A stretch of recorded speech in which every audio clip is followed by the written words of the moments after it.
So in this session I am going to discuss about the drug interaction part 2. In this session I am going to discuss about what are the methods of drug interactions, how to detect it, what do you mean by others reporting systems, and what actually the case reporting form is. So let's start with methods of detecting drug interactions.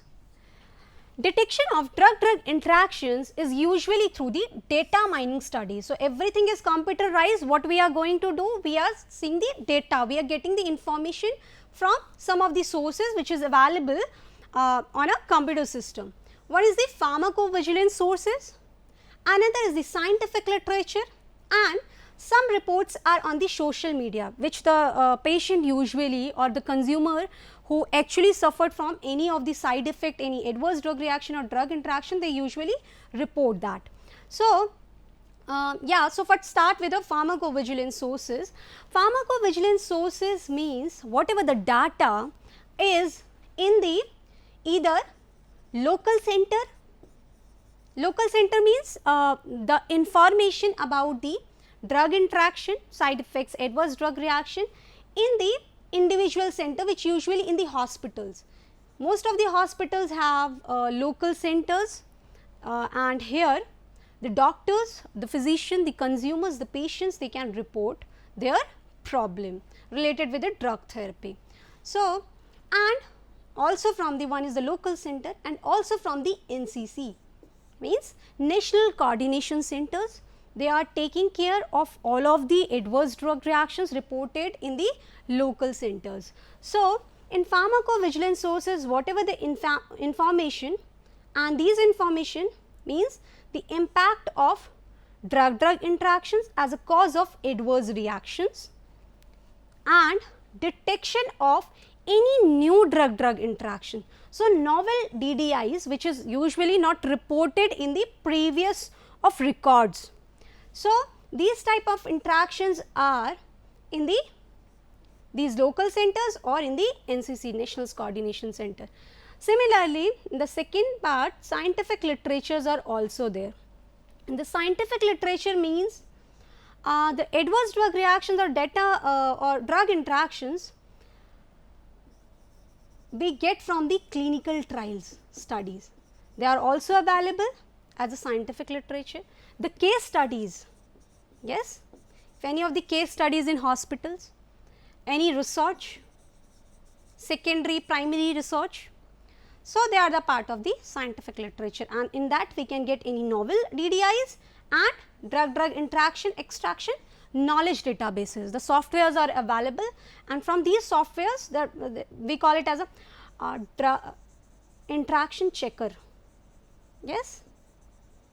So, in this we get the information. In the social media, I told you consumers used to report, patient used to report their issues. So, this is called as a proof of concept or detection of any new drug-drug interaction. So, by all of these, the help of the with the help of pharmacovigilance, similarly with the scientific literature as well as all the social media, we can get whatever the new drug-drug interactions are going on. Another is the, now we have discussed in the previous slide I have told you about what are the basic methods of drug interaction, how to detect it. In the second part, the spontaneous case report is given. This is a new term, and in this what happens, as this is also the method of detection. In this method, first we will discuss about the definition. This is the unsolicited communication. What do you mean by unsolicited communication? Means which is voluntarily, yes. So, any of the physician who know, any of the patient, consumers, if they know about any of the side effect, the adverse drug reactions they have suffered, so they can report. It is called as a spontaneous case report. So, in unsolicited report by the healthcare professionals, I told you they could be nurses, physicians or consumers to a company, yes, any manufacturing company, regulatory authority. Who is the regulatory authority? I told you in the previous, the local centers are there. In the hospital, if there is any adverse drug reporting unit, So, we call it as a local centers, there is a NCCs, National Coordination Center. So, reporting to the regulatory authority or other organization like WHO, they are also seeing this issue. Regional centers are there, poison control center are there if any information related with the poison. So, in this center can be reported. That describes one or more adverse drug reactions in a patient who was given one or more medicinal product. So, this is called as a spontaneous reporting. In this, what happens? Voluntarily any of the physician, any of the nurses, consumers, patients, they usually reports what they have seen. Yes. In the next, we will see how this spontaneous case reports are generated. So, start with the point number 1. Spontaneous reporting is by nature a passive approach. What do you mean by passive approach? Passive approach is the voluntarily approach. There is no force on anyone. So, they on their motivation level, they used to report it. Spontaneous reporting is by nature voluntarily to the pharmacovigilance PV, relying entirely on the motivation of individuals. I told you to report suspected adverse drug reactions ADRs to the either to local center or National Pharmacovigilance Center. Yes. Now, after the reporting of this, and this reporting happens with one of the firm, there is one firm, we will see in the point number 2. Spontaneous reporting system SRS can be paper based. In UK it is called as a yellow card system, or electronically there are forms which a patient or any of the consumer physicians they can fill it. So, online reporting or mobile applications are also available, we call it as a spontaneous reporting systems. After that, if any of adverse reaction is given by any of these systems, what happens? A particular report is generated, we call it as a single reports. So, single report from individual, there is another name called as ICSRs, individual case reports. Single reports from individual patients submitted to pharmacovigilance by any of the systems in point number 2 via these systems are known as individual case report study reports. And after these reports, what happens? Information from multiple ICSRs is then used for identifying potential signals. What happens if patient reported any of the issues and by any of the systems in the SRS, we can say spontaneous reporting systems, and then when the data is available for adverse drug reactions 1, 2, 3, 4, 5, 6, there are many adverse drug reactions are reported, many of the patients are reporting. So, what we are doing, we are trying to do to see from all of these interaction which is called as a potential signals. Yes, we will see the causal relationship. If the drug is causing rashes or hypotension or increasing the blood pressure, so we try to find out the relationship of a drug with that effect. We call it as a potential signals. From all of the adverse drug reactions which are reported, which one is actually the potential signals. Then what we will do?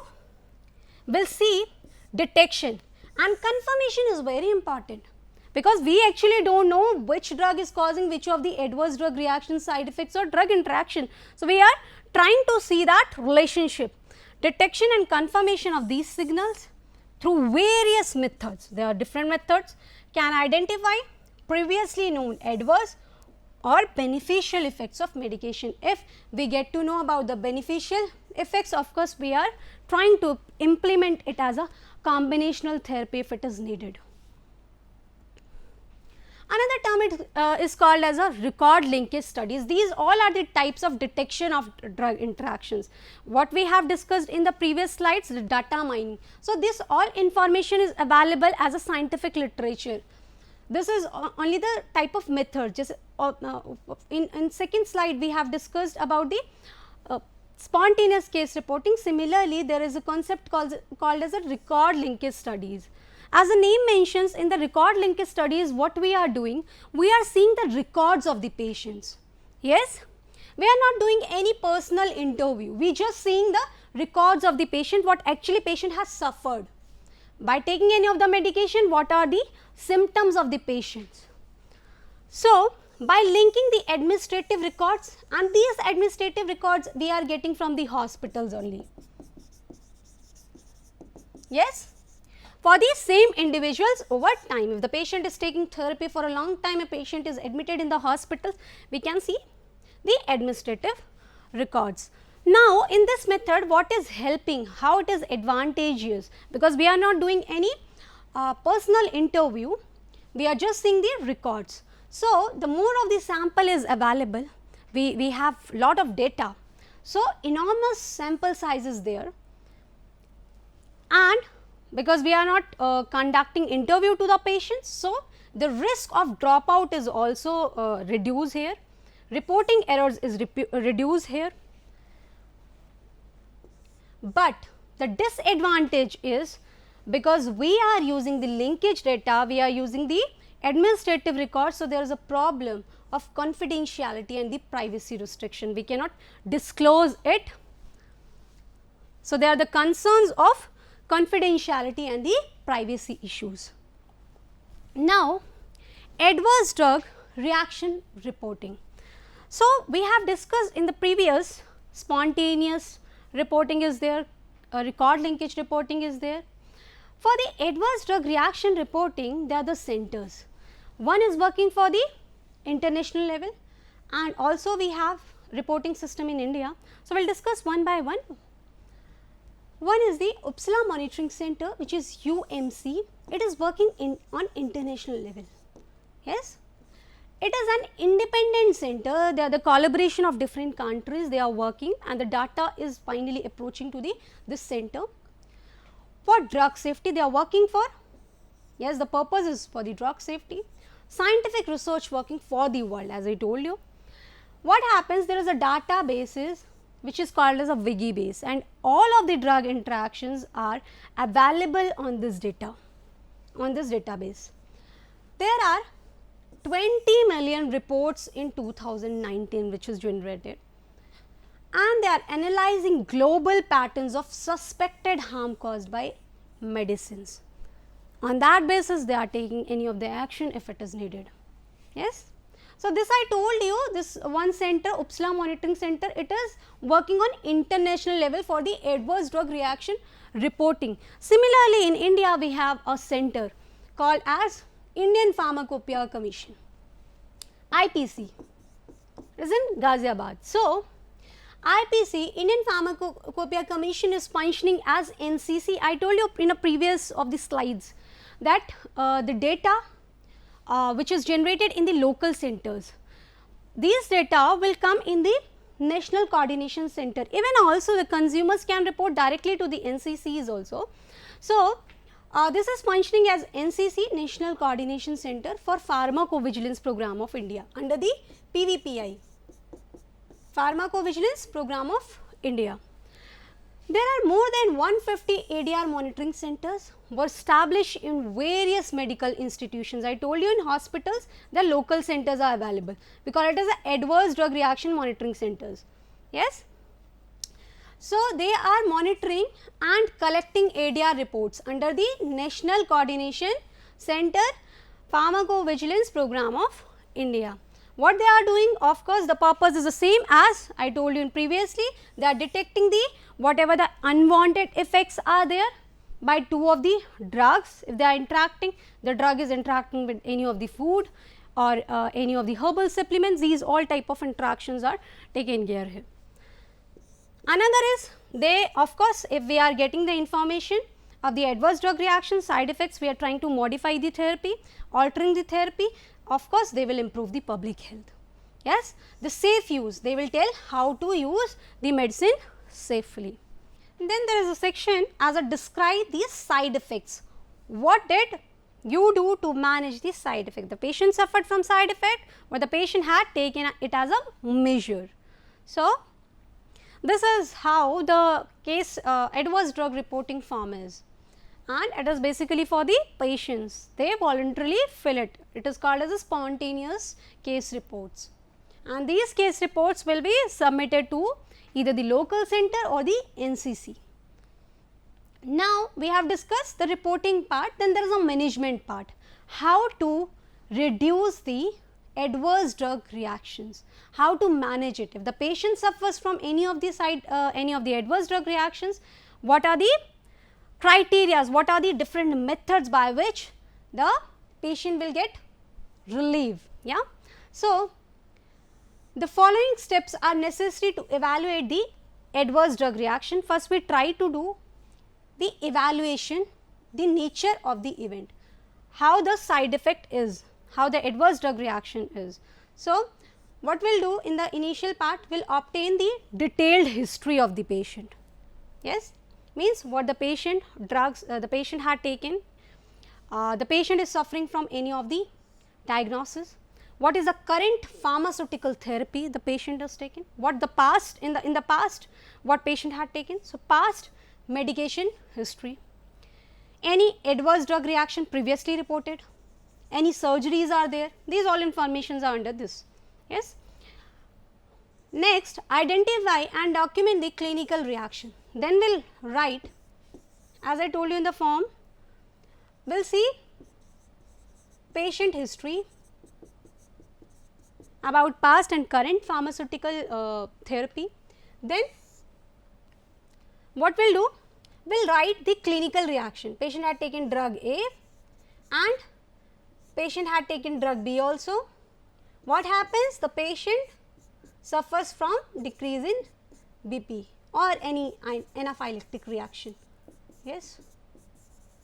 This is called clinical reaction. So, we will document, identify and document clinical reaction, look up suspected medicines, then we will see if there is any correlation with any of the effects we have seen. Suspected medicines and known ADRs, we will see what is documented actually. So, they are called as a known ADRs in the literature, scientific literature by data mining.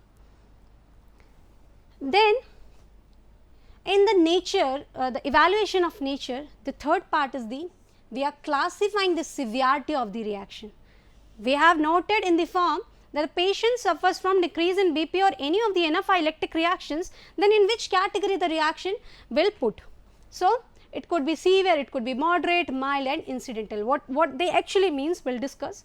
Severe means which is life threatening, means go to death, coma, these all situation. These are fatal, severe. Another is moderate. Moderate means the reactions which we cannot treat it at home. So, either it could be poison, so we require any antidote, medical procedure is required and the patient needs the hospitalization. This will under the moderate. Another is a mild. In mild, what happens if the patient stop to take drug therapy or any of the drug, the patient is suffering adverse drug reaction, of course, the reaction then the patient can get rid of that symptoms. So, obvious symptoms that requires only the discontinuation, means the stoppage of pharmaceutical therapy. Another category we call it as incidental. In incidental, what happened? Mild symptoms are there, patient given the option to continue, means sometimes what happened, the patient had taken medication and the patient suffering from a little of this sedation. So, we are giving the option to the patient can continue or discontinue the medication, means we can alter by any another medication or modify the medication. We discuss the point number 1, we have established the nature. Yes, in the nature we have discussed what are the type of adverse drug reaction, either it is a severe, mild, moderate, incidental. Then we will do causal relationship. Yes, in this causal relationship means establish the cause, we are trying to find out the potential signals. Yes, because sometimes what happens, the adverse drug reactions happens actually in a patient by any another reason. So, we are trying to see if the drug is actually have any relationship with any of the adverse drug reaction the patient reported. So, we can use the Naranjo algorithm. Yes, in the next slides we will discuss how the Naranjo algorithm is. The Naranjo algorithm we are using for assessing the reaction. Yes, for the conformity, for the confirmation of the cause and establishing the cause. I told you potential signals. Then evaluate the quality of product. In this, when we are establishing the cause or relationship, we are also seeing the quality of product. Sometimes what happens, due to the poor quality of a product, the patient suffers from adverse reaction. So, we will try to find out the quality of product and we will ensure it from the manufacturer to rule out any adverse event occurring from poor quality product. Finally, we will check for the medication error. So, Naranjo algorithm we are using, and how the Naranjo algorithm is, we will discuss some of the question. By these all questions we are getting the data. And what is the data here? Question number 1, are these previous conclusive reports on this reaction? Means if the patient suffers, I am just taking an example, the patient suffers after taking drug, what is the reaction? The reaction could be increase in blood pressure. Yes.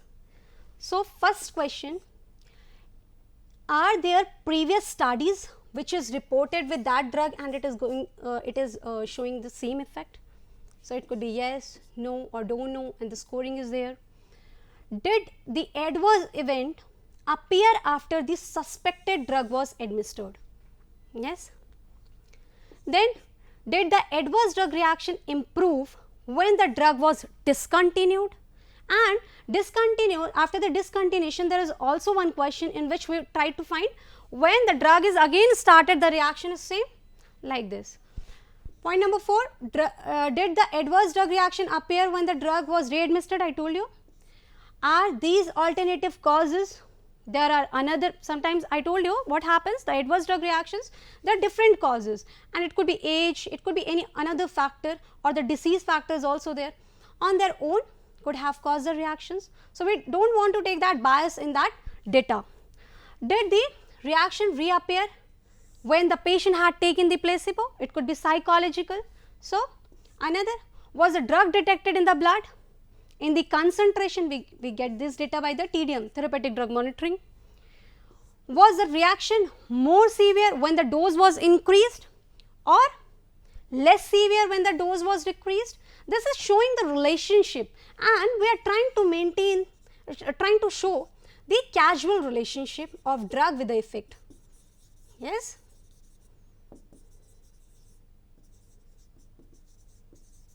Which is confirming the adverse drug reaction. Similarly, there are the other questions. Now, the point number 3, take corrective and follow up action. In this, what happens here, when we have maintained the causal relationship and we get the data that this drug is going to affect by this manner. So, what we will do, we will take of course the corrective action, so that the patient will not suffer from any of the adverse drug reaction again, and we will do the follow up action. So, we will educate the prescriber that do not take that medication in hypertensive patients. Educate prescribers, doctors, change formulary or standard treatment guidelines procedures of the hospitals. Report to National Drug Authority, NCC, IPC, especially with regard to any serious reactions which are called as severe reaction. After all ADRs, educate, warn patients to reduce possibility of ADR reoccurrence, either by modifying the therapy or by deleting that option of in the treatment chart. I hope you all get about drug interactions, how they are reported, the adverse drug reaction reporting, how it is working in the world level, how it is working in the India level, what are the measures taken for the reporting and the management system. Thank you so much everyone. We will meet in the next session.